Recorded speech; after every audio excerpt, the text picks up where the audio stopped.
My name's Jayce Morgan. Currently I'm Development Officer for the pig industry.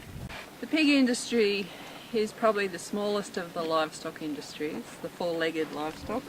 In it essentially is almost two industries within the one, because you have your large intensive farms and then you have a large group of very small farms, some of which are outdoors.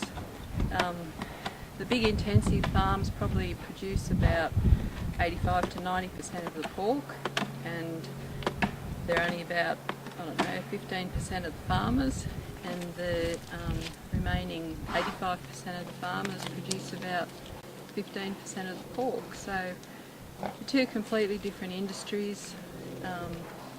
The risk you run with pigs is if people feed swill to pigs, which is food scraps and so on that contain meat, there is a risk, an exotic animal disease developing. And if that disease happened to be foot and mouth disease, it doesn't just affect the pig industry, it affects all livestock industries. So in my role, I think it's extremely important that the small farmers are supported as well as the larger farmers.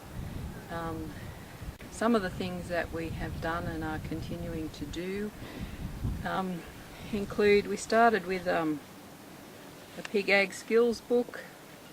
This was written around the welfare code, looking at all the skills that are mentioned in the welfare code. The idea being that it would assist newcomers to an intensive farm as well as any small farmers.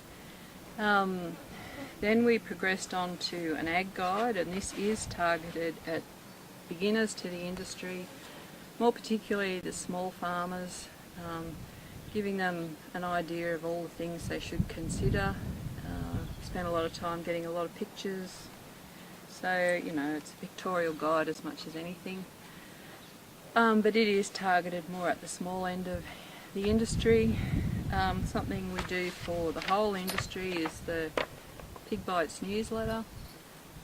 We try and have articles that would be useful to all farmers, and it is a collaborative effort between Queensland DAF, New South Wales DPI and Victorian DEPI, DEPI.